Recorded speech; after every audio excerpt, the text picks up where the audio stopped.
তাই বুঝিয়া এত আঁখি জল শুধু ঝরে যায়। বেদনা বুঝিল সবাই, তোমার বিরহ কেহ বোঝে না। সীতার বেদনা বুঝিল সবাই, তোমার বিরহ কেহ বোঝে না। বিশ্বের কবি তোমার শুনিয়া মহালে, তাই বুঝিয়া এত আঁখি জল শুধু ঝরে যায়।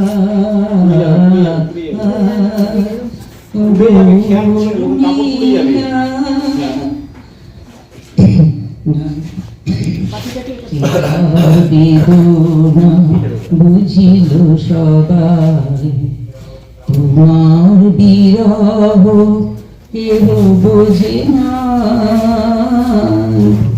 সীতার বেদনা বুঝিল সবাই, তোমার বিরহ কেহ বোঝে না। বিশ্বের কবি তোমার শুনিয়া লিখে গেছে তার রচনা।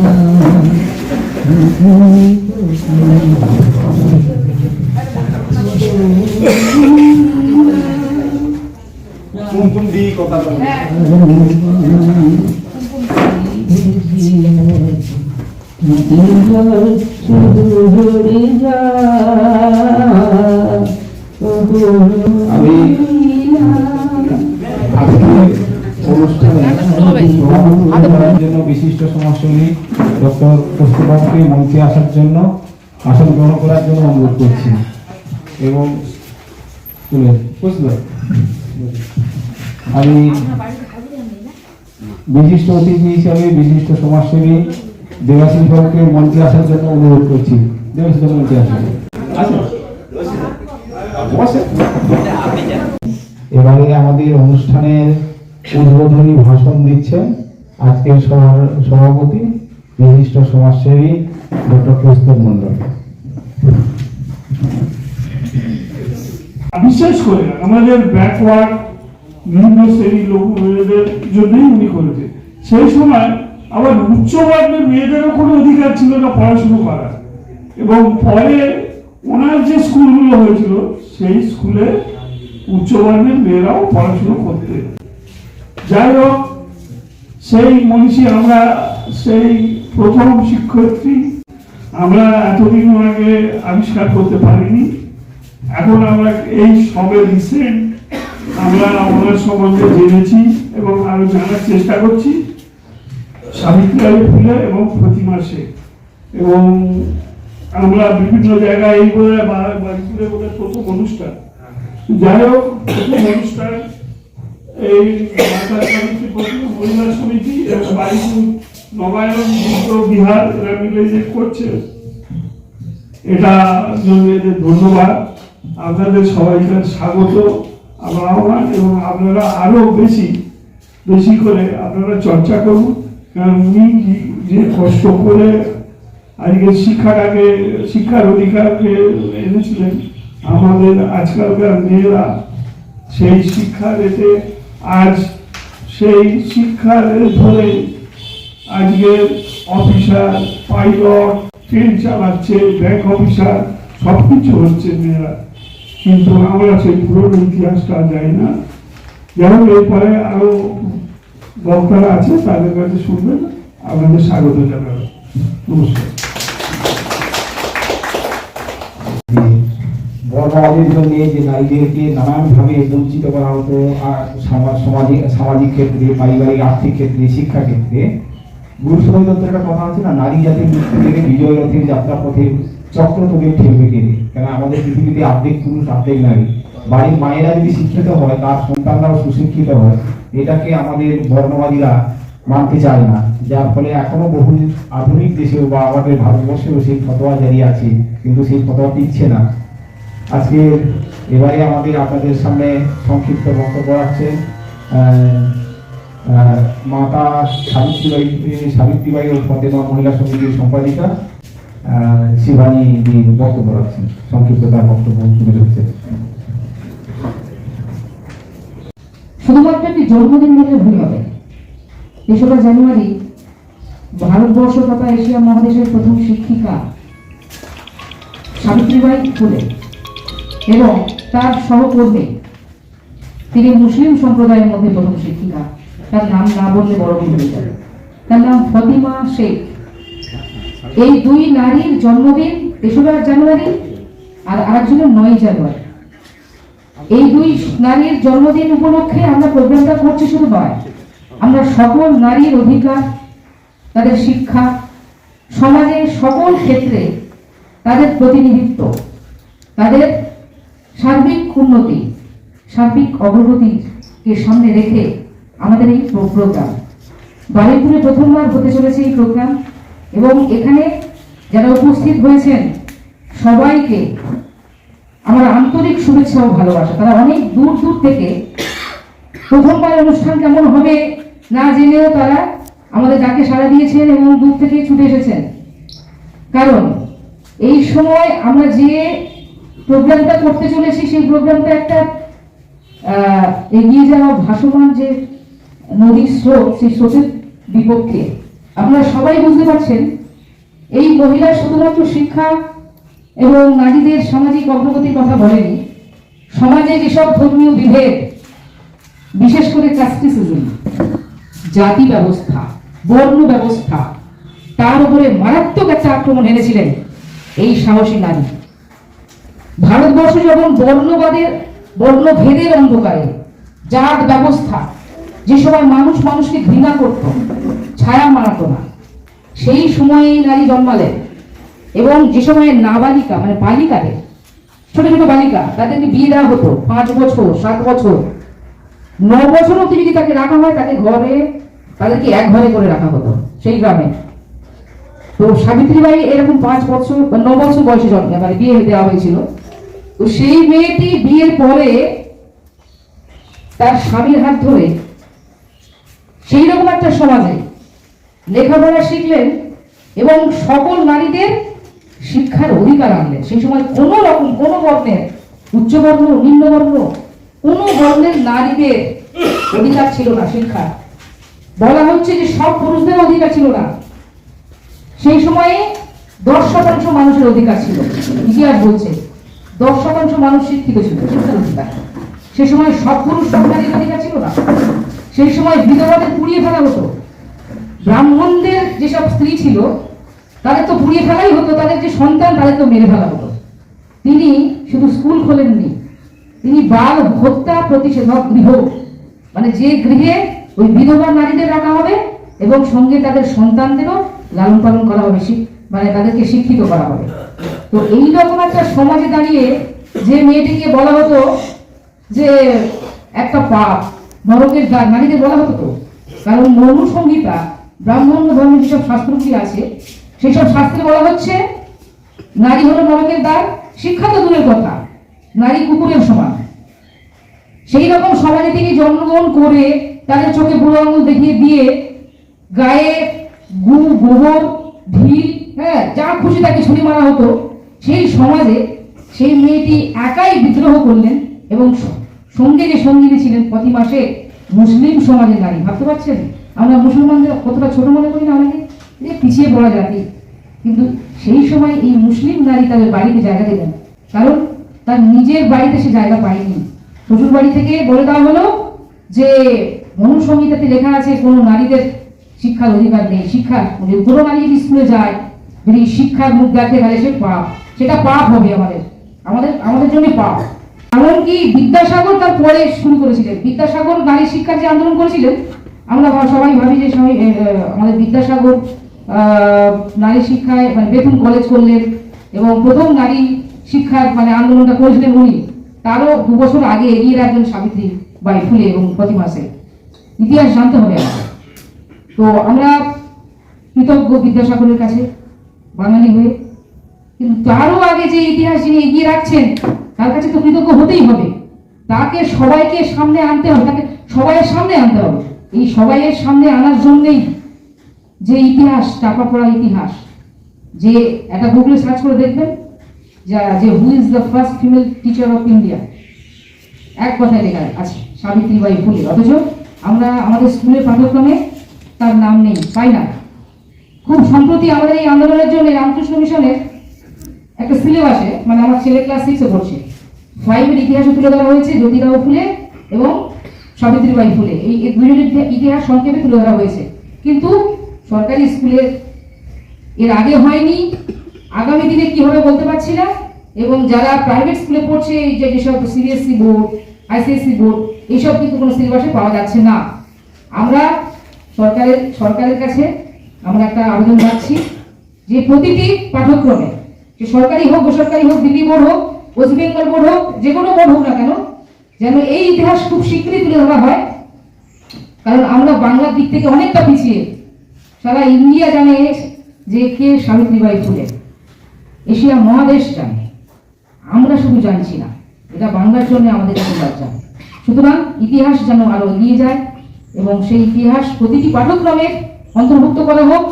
আমরা মহিলা সমিতির তরফ থেকে এই আবেদন রাখছি এবং বৌদ্ধ বিহারের তরফ থেকে এই আবেদন জানাচ্ছি। এবং আমরা কোনো ধর্মীয় সম্প্রদায়, কোনো ধর্মীয় কমিউনিটি বা কোনো রাজনৈতিক কোনো দলকে নির্দিষ্টভাবে সমর্থন করি না। আমরা মানুষকে সমর্থন করি, আমরা মানুষের অধিকার নিয়ে বলি, আমরা মানুষের হয়ে কাজ করার কথা বলি, মানুষের সেবায় আমাদের এই কাজ চলবে, আগামী দিনে আরো বেশি করে চলবে। আপনাদের সবাইকে পাশে চাই, আপনারা সবাই পাশে থাকলে একসাথে মিলে কাজ করা যায়। সুতরাং এই যে বড় একটা সংগ্রামের সম্মুখে আমরা দাঁড়িয়েছি, এটা বড় কঠিন কাজ। তো সেই সময় একা নারী যদি সেই সময় সমাজে এই কাজটি করে সফল হতে পারে, এখন তো সমাজ অনেক এগিয়ে, আমরা যেন সেই কাজটি, তার অসম্পূর্ণ কাজ প্রতিটি কোনায় কোনায় শিক্ষা যেন পৌঁছে দিতে পারি, প্রতিটি নারী, প্রতিটি পুরুষ, প্রতিটি শিশু। এই সংক্ষিপ্ত বক্তব্য রাখলাম। এবং আমার সমিতির তরফ থেকে কয়েকজন মহিলা অসুস্থ বলে আসতে পারেননি, এবং যিনি এসেছেন তিনি কুমকুম নাইয়া, অনেকদিন ধরে তিনি সমাজের কাজে তিনি যুক্ত আছেন, তিনি অনেক লেখালেখি করছেন, এই নিয়ে অনেক চর্চা করছেন। এই কিছুক্ষণ আগে গানও গাইলেন, তার বাবাও একজন গবেষক। সুতরাং তিনি এসেছেন অনেক দূর থেকে, তাকে আমি অনেক সম্মান জানাচ্ছি। এবং আরেকজন আছেন দিদি, তিনি নবান্নতে, তিনি নিজেই বলবেন একটা বড় পদে কাজ করছেন, তিনি থাকেন চালু মার্কেটে, তাকে আমি সম্মাননা জানিয়ে সমিতির তরফ থেকে তাকে আমি আসন গ্রহণ করতে বলবো। শ্রীমতী দীপান্বিতা, আপনি আসুন।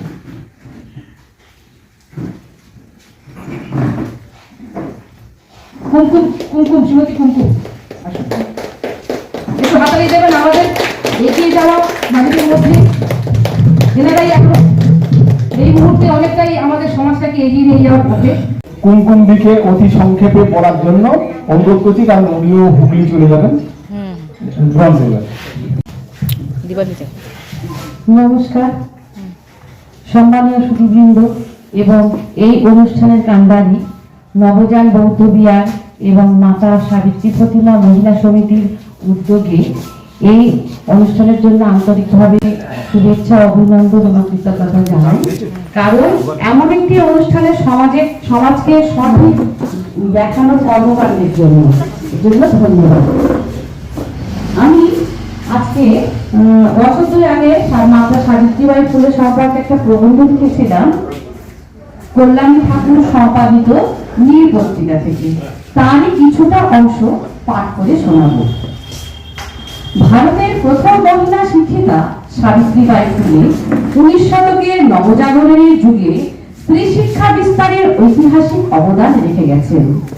দেখুন, বিদ্যাসাগরের ঢের আগে মেয়েদের জন্য স্কুল খুলেছিলেন, কিন্তু এই মহারাষ্ট্রের মহিয়সী নারী তার থেকে আগে খুলেছিলেন। সাবিত্রীবাই কলম ধরেছিলেন মনুর বিধান পুরোহিত তন্ত্রের বিরুদ্ধে, প্রতিবাদ করেছিলেন সতীদাহ, বাল্যবিবাহের মতো কুপ্রথা, পিছিয়ে পড়া সমাজের মানুষের উন্নতির কথা ভেবে তাদের লেখাপড়া শিখিয়ে আত্মসম্মানের সঙ্গে বেঁচে থাকার প্রেরণা জুগিয়েছিলেন জীবনের শেষ দিন পর্যন্ত। প্লেগ তখন মহামারী, নিজের ভালো মন্দ ভুলে গিয়ে মানুষের সেবার জন্য আত্মোৎসর্গ করেছিলেন তিনি। মহামারী আক্রান্তদের সেবার জন্য চিকিৎসক পুত্রকে সঙ্গে নিয়ে দাতব্য চিকিৎসালয় খুলেছিলেন সাবিত্রীবাই ফুলে, সমাজের সার্বিক সংস্কারের ইতিহাসে এক স্মরণীয় নাম। সাবিত্রীবাই ফুলের জন্ম 1831 সালের 3রা জানুয়ারি মহারাষ্ট্রের নায়গাঁও গ্রামে। মা লক্ষ্মীবাই ও বাবা খন্দজি পাটেল। দেশে সে সময় বাল্য বিবাহ প্রচলিত ছিল। মাত্র 9 বছর বয়সে সাবিত্রীর বিবাহ হয় তাঁদেরই স্বজাতীয় মালি শূদ্র সম্প্রদায়ের জ্যোতিরাও ফুলের সঙ্গে 1840 খ্রিস্টাব্দে। সাবিত্রীর বাল্য বিবাহ অবশ্য দুর্ভাগ্যজনক হয়ে ওঠেনি। জ্যোতিরাও ছিলেন সে যুগের ইংরাজি ভাষা জানা সুশিক্ষিত মানুষ। জ্যোতিরাও ফুলে স্ত্রীকে লেখাপড়া শেখানোর জন্য ব্যাপারে যথেষ্ট উদ্যোগ নিয়েছিলেন। তার আমবাগানের পাঠশালায় বালিকা বধূ সাবিত্রীকে শিক্ষাদান শুরু করেছিলেন তিনি। সাবিত্রী সেখানে নিষ্ঠার সাথে লেখাপড়া শিখেছিলেন প্রাথমিক পাঠ, ভাষা ও গণিত বিষয়ে। কয়েক বছরের শিক্ষা লাভের পর জ্যোতিরাও সাবিত্রীকে নিয়ে যান মিসেস মিচেলের কাছে। মিসেস মিচেল সাবিত্রীর বিদ্যা বুদ্ধির পরীক্ষা নিয়ে 3rd ক্লাসের সার্টিফিকেট দেন। তখনকার দিনে 8ম শ্রেণীকে 3rd ক্লাস বলা হতো। সাবিত্রী সেই সময়ে টম ক্লার্কসনের জীবনী পড়ে নারী মুক্তি আন্দোলনের ইতিহাস জানতে পারেন। এই ক্লার্কসন 1785 সালে কেমব্রিজ বিশ্ববিদ্যালয়ের ছাত্র ছিলেন। আমেরিকার সাদা চামড়ার লোকেরা আফ্রিকার কালো চামড়ার মানুষদের কৃতদাস মনে করত। তিনি তার বিরুদ্ধে গর্জে উঠেছিলেন। 1847 সাল নাগাদ লেখাপড়া শেষ করে শিক্ষিকা হওয়ার জন্য প্রশিক্ষণ নিয়েছিলেন সাবিত্রীবাই। 1848 সালে জ্যোতিরাও ফুলে পুনে তাঁতিরা সাহেব ভিরেজির বাড়িতে প্রথম স্বদেশী বালিকা বিদ্যালয় স্থাপন করেন। সাবিত্রীবাই সেই বিদ্যালয়ে কিছুদিন ছাত্রী হিসাবে পড়াশোনা করার পর ভারতের প্রথম মহিলা শিক্ষিকা হিসাবে ওই বিদ্যালয়ে নিযুক্ত হন। ক্রান্তিজ্যোতি সাবিত্রীবাই ফুলের লেখক ডক্টর এম.জি. মালির ভাষায় ফুলে যুগ পুরুষ এবং সাবিত্রী যুগ নারীর গৌরব পাওয়ার প্রথম অধিকারী। ভারতের নারী সমানাধিকারের এটাই প্রথম প্রচেষ্টা এবং নারী মুক্তি আন্দোলনের স্বতঃস্ফূর্ত জয়যাত্রা। নমস্কার। উপস্থিত সকলকে আমি আমার পক্ষ থেকে ধন্যবাদ এবং এখানে আমন্ত্রণ করার জন্য আমি বারুইপুর মহাজন বুদ্ধ বিহার এবং মাতা সাবিত্রী প্রতিমা মহিলা সমিতিকে ধন্যবাদ এবং কৃতজ্ঞতা জ্ঞাপন করি। আপনারা এতক্ষণ ধরে যার সম্পর্কে শুনলেন, যাদেরকে স্মরণ করে প্রণাম জানিয়ে আজকে আমরা এই অনুষ্ঠানটি করছি, সাবিত্রীবাই ফুলে, তার জীবনীটা অনেকবার আমরা এখন শুনে নিলাম, সে বিষয়ে কিছু বক্তব্য রাখবো না। এটুকু অন্তত বুঝতে পারলাম অত্যন্ত শান্ত স্থিতবী, কিন্তু মনের মধ্যে এক প্রজ্বলিত বজ্র নির্ঘোষের অগ্নিশিখার বর্ণিশিখার কন্যা ছিলেন সাবিত্রীবাই ফুলে। যে আগুনের শিখা তিনি সেদিন জ্বালিয়েছিলেন, প্রায় বলতে গেলে ছাড়খাড় করে দেওয়ার মতো অবস্থা হয়েছিল তৎকালীন সমাজ ব্যবস্থা, শিক্ষা ব্যবস্থা, ব্রাহ্মণ্যবাদ ভারতীয় সমাজে। তারই হয়তো কিছুটা সুফল আমরা এখন পাচ্ছি। বিশেষ করে অব্রাহ্মণ এবং বিভিন্ন অন্যান্য ধর্মাবলম্বী যারা মানুষ এবং ধর্ম জাত নির্বিশেষে ভারতীয় সকল নারী আজ আমরা যে রাস্তায় এগিয়ে যাচ্ছি, তার অন্যতম মূল কারিগর সাবিত্রীবাই ফুলে। এটা নিয়ে আমাদের আজ আর কোনো সংশয় নেই। এখনো আমরা অনেক পথ পেরোতে হবে, আমাদের অনেক পথ বাকি। প্রতিনিয়ত এখনো শিক্ষার আলো দেখলেও এখন বহু নারী, বহু মানুষ, দরিদ্র মানুষ ও সমাজে পিছিয়ে পড়া মানুষ শিক্ষার অন্বেষণে রয়ে গেছে। আমরা আমাদের কর্তব্য, সাবিত্রীবাঈ ফুলের সে দায়িত্ব এখনো পুরোপুরি পালন করতে পারিনি। এটি আমাদের কাঁধে তুলে নিতে হবে। এই আমাদের অঙ্গীকার থাকবে আজকের অনুষ্ঠানে, যাতে আমরা আমাদের মতো করে লড়াইটা এগিয়ে নিয়ে যেতে পারি। সেদিন তিনি যে সমাজ সংস্কারকের ভূমিকা নিয়েছিলেন, কোনো কিছুর ভয়ে ডরে তোয়াক্কা না করে নারীদের এবং প্রধানত সে সময় যে অস্পৃশ্য বরন্তজ যারা ছিলেন সেই শ্রেণীকে উঠিয়ে আনা, তাদের অধিকার, মানুষের অধিকার, মানুষের সম্মান বোধকে তিনি প্রতিষ্ঠিত করতে চেয়েছিলেন, পেরেও ছিলেন। তাহলে হলো আমরা আজকে তাকে স্মরণ করে আমাদের দেশের প্রথম মহিলা শিক্ষিকা ভূমিকায় অবতীর্ণ হতে দেখতাম না, সম্মান জানাতাম না। আমিও এক সময় বিএড করেছি, এক সময় তৎকালীন 1 বছর স্কুলে পড়িয়েছিলাম, বাবুচুতে হাই স্কুলে।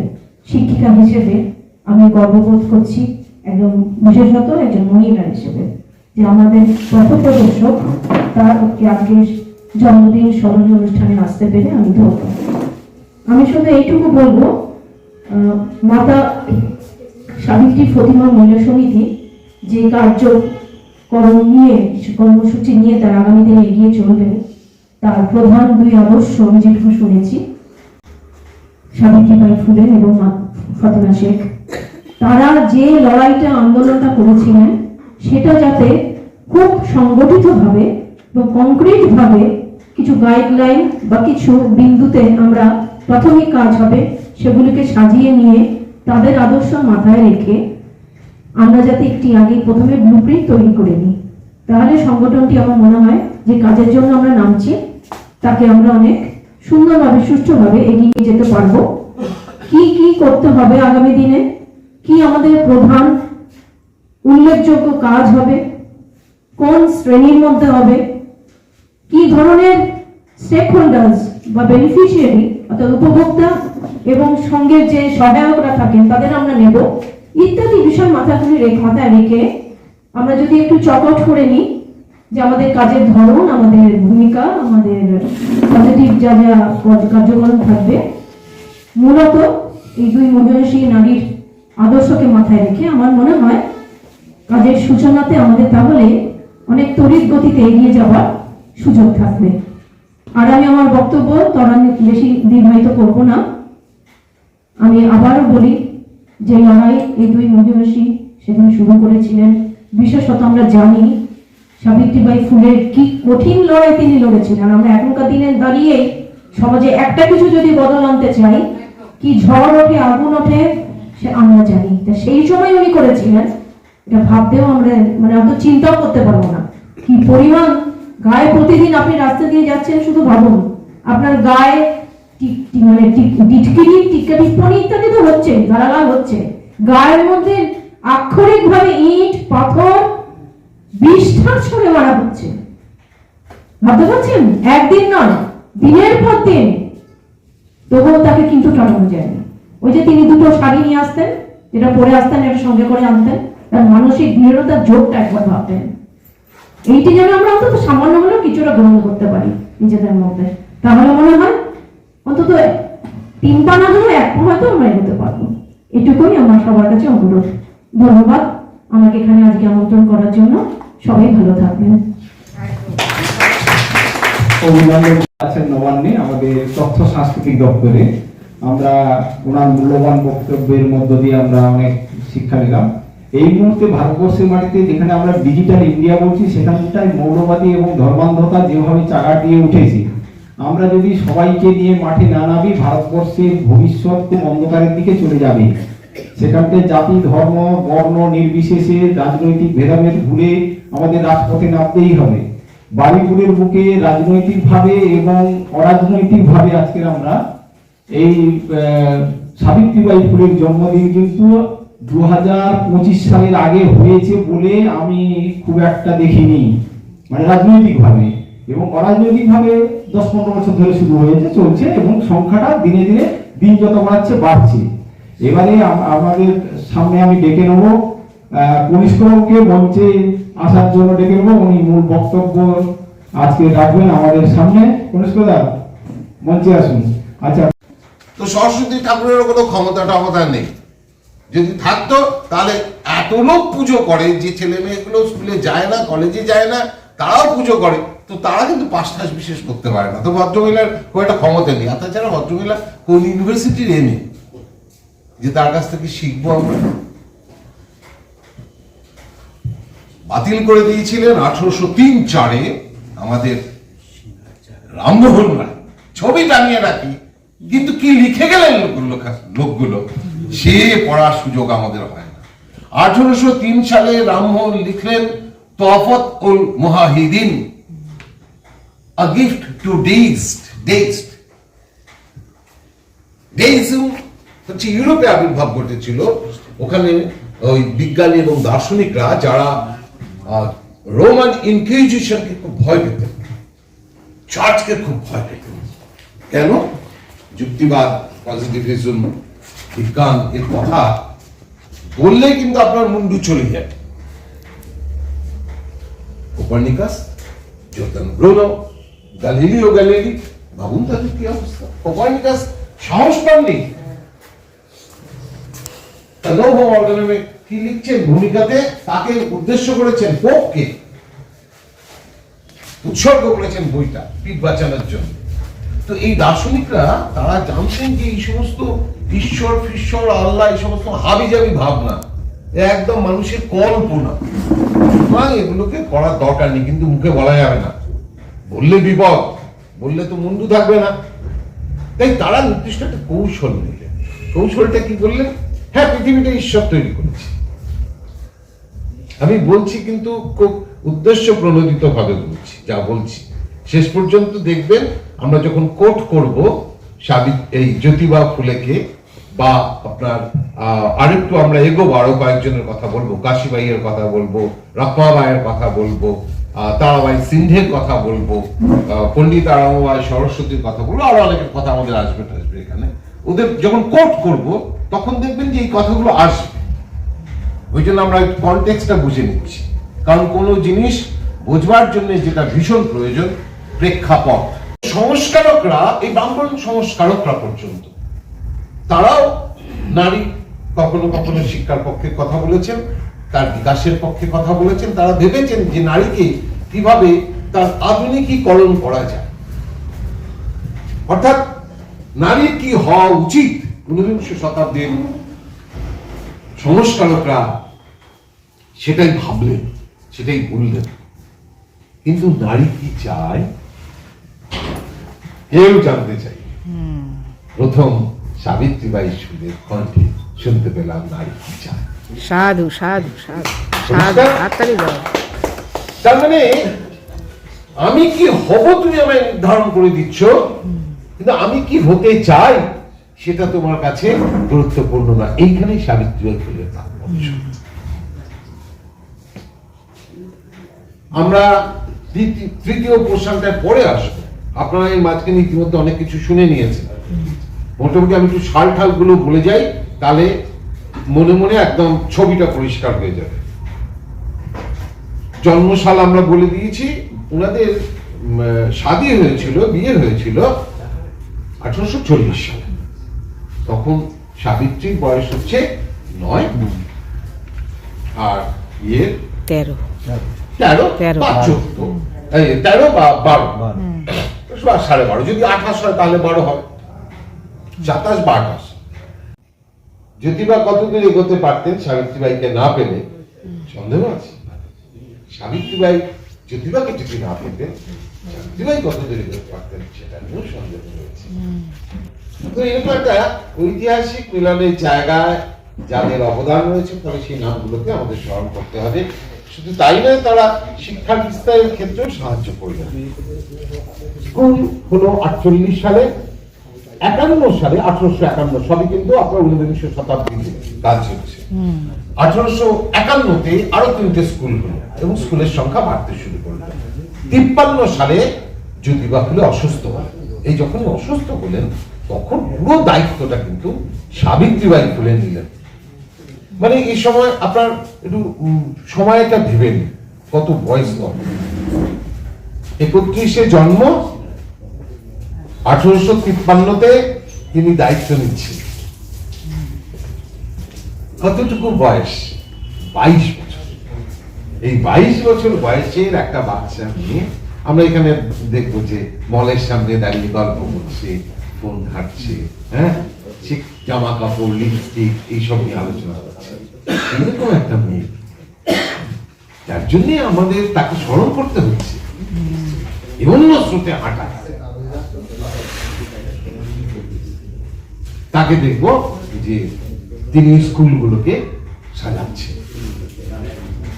ইতিমধ্যে এই অসুস্থতার সময়কালে জ্যোতিবার কিন্তু পরিবর্তন আসছে। তিনি কতগুলো জিনিস দেখছেন। কি কি দেখছেন? এক,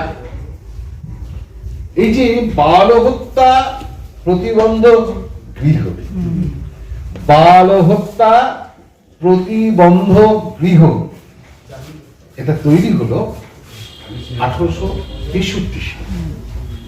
তার 10 বছর পরে আবার একটা সংগঠন তৈরি হবে, সত্য শতক সমাজ, 1873। তো এই সময়কালটার আরো দু একটা সাল এবং ঘটনার উল্লেখ করা দরকার। এই বাল হত্যা প্রতিবন্ধক গৃহ কেন তৈরি হলো, কার বাড়িতে তৈরি হলো, কিভাবে এর কাজকর্ম এগোলো, খুব ইন্টারেস্টিং।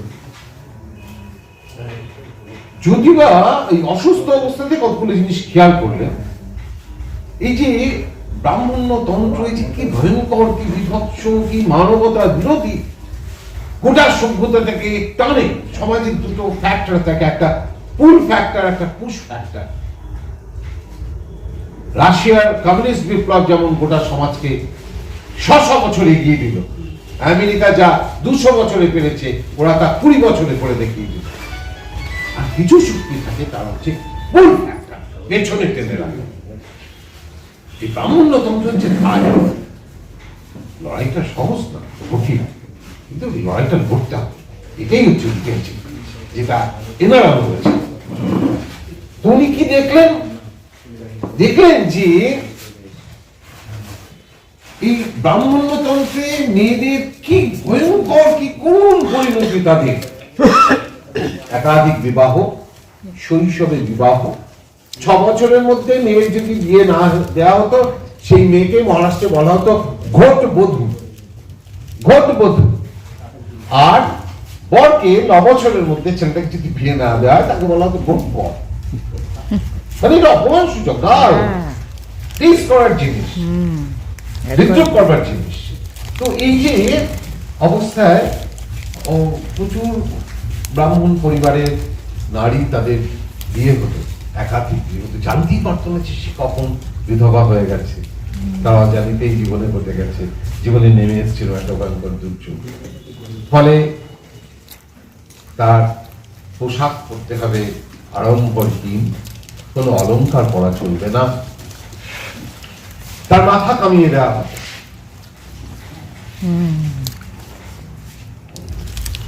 এইটা দেখলে এখানেই থামছে না, আরো আছে।